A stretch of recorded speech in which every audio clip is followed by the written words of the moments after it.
What up, what up, what up? It's your boy D, back at you with another video. No. I know you guys are probably like, some of you out there are probably like, damn bro, where you been at? Like, the game happened on Monday. Why wait until Wednesday to review the game when tomorrow starts a new week?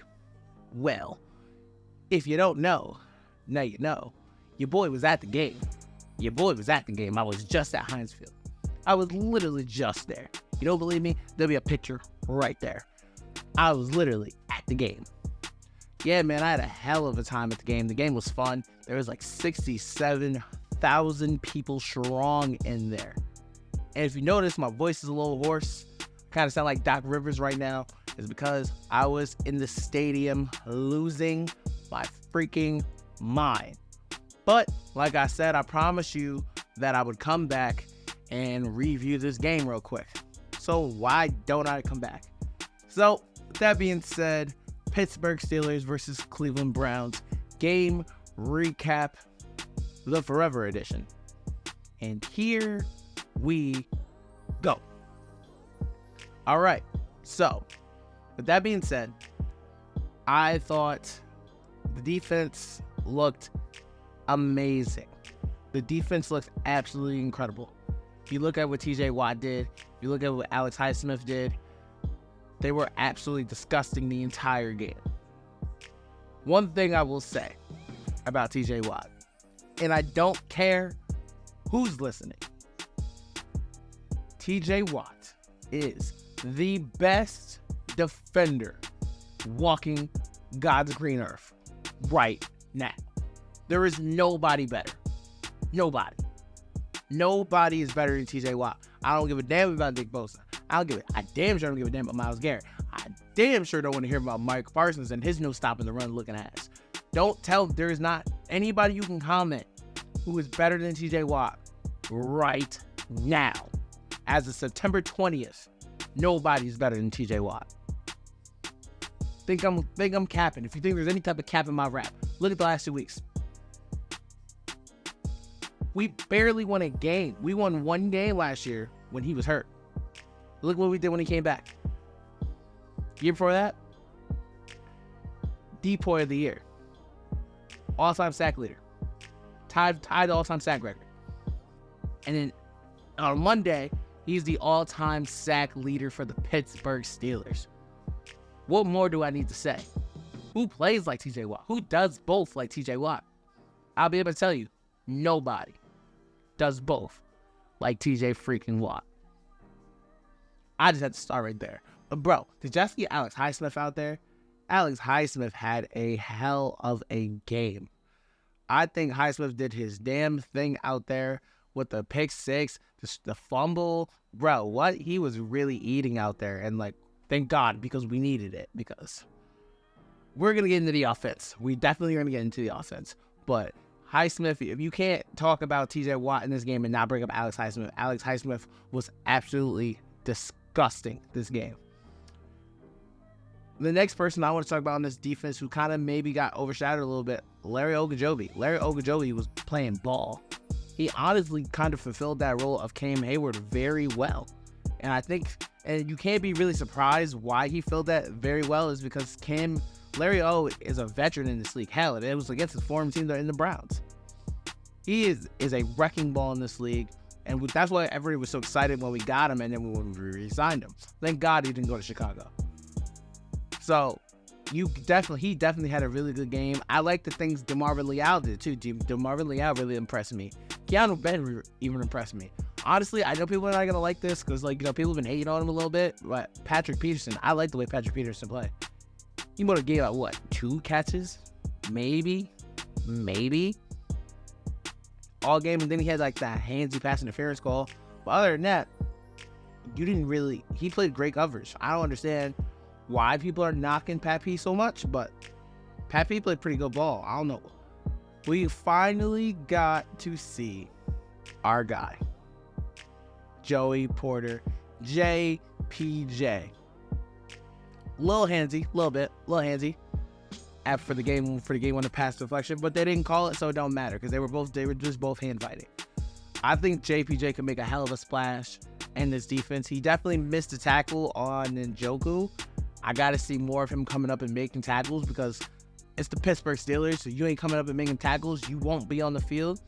And I'm curious to see why they keep playing him only on that one side. Like, maybe that's just his dominant preferred side, but like I feel like I want to see him more on the opposite side. I want to see him more in the rotation with Pat P and Levi Wallace, where Levi Wallace had a better game than he did the week before, but there was definitely some times where he was getting cooked a little bit.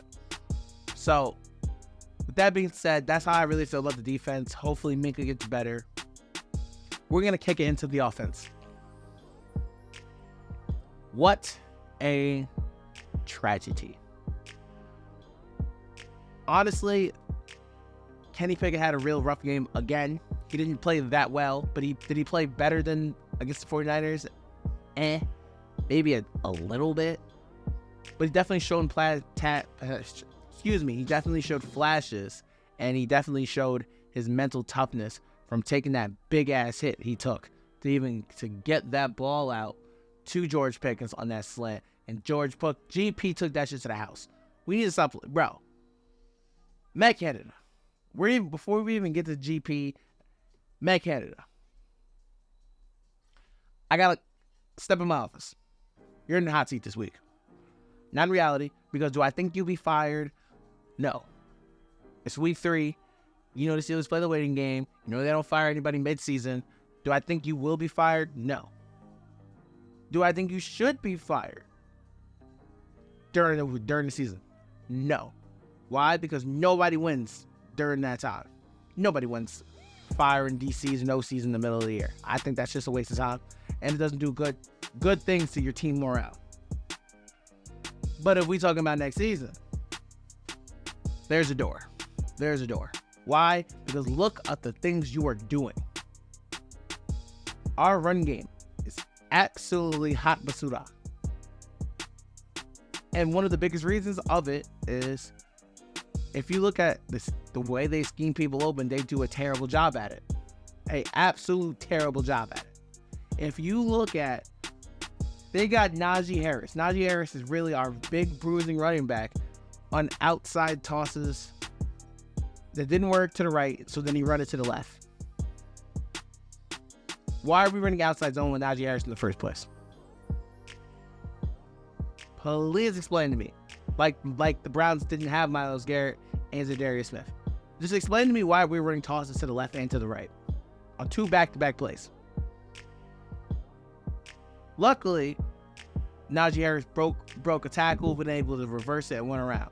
And the one time he did cut to the outside, it was a downward run, but just nobody was there, so he cut out and went in, which is a great cut. Doesn't mean you run the ball to the outside. Especially if you want to run the ball to the outside and kind of have that outside zone game with Jaylen Warren, okay, I can understand that. Why are we doing this with Najee Harris is what my question is. Why? And for the love of goodness, why do we always do on 3rd and 3s, 3rd and 4s, the swing route to the running back? Can we please do something else? One of the biggest problems is our offense is so predictable. It's not good and predictable. It's just predictable.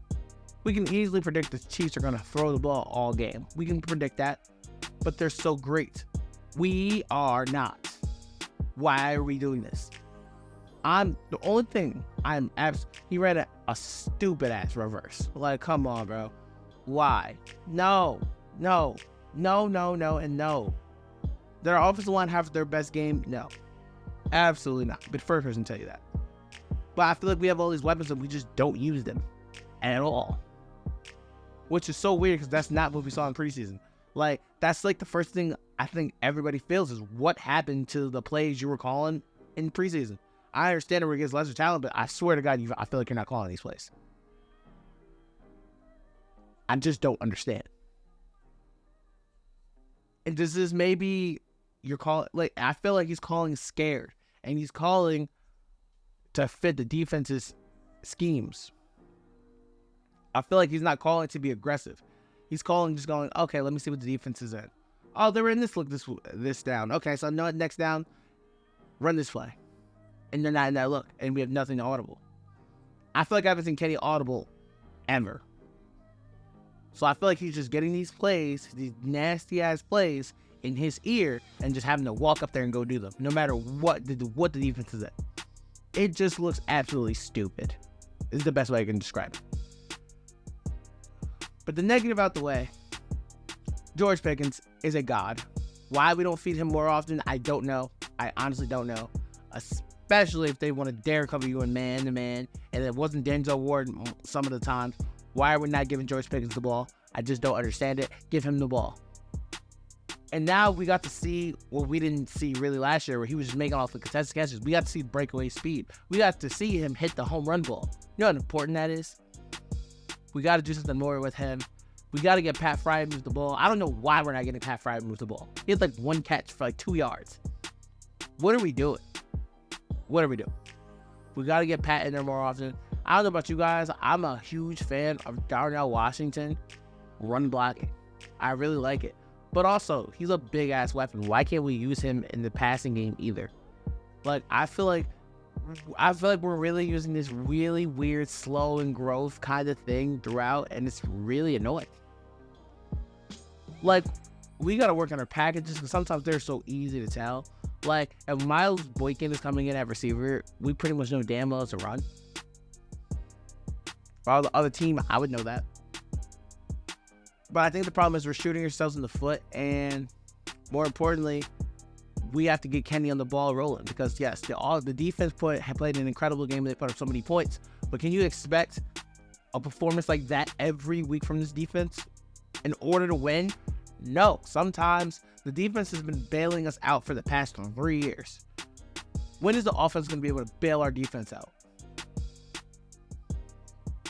I've been yet to see it. Because when we lose by a lot, everyone's like, oh, we got the highest paid defense for nothing. When in reality, bro, no matter what team you are, when you're on the field 24/7 as a defense, you're going to get smacked no matter what. Period, point blank. Because the offense is 3 and out, 3 and out, 3 and out, 3 and out, 3 and out, 3 and out. The offensive line just looked like they weren't communicating very well on a lot of plays. And like, especially for a team that did, like, you would look at yesterday's game, at Monday's game, and you would think we blew them out.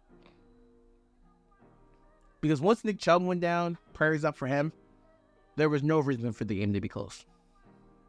We honestly played like garbage, and it doesn't make any sense. It literally makes no sense. We should have, but our offense literally did nothing.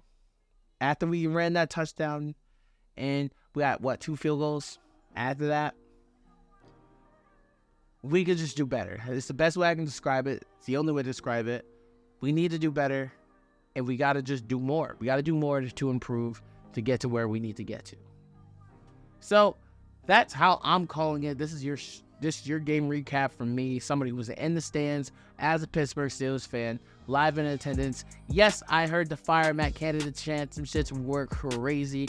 Honestly, I was kind of a part of it pretty much, and I kind of understand why. I think everybody understands why. If you look at Mike Tomlin's press conference, you realize he got it.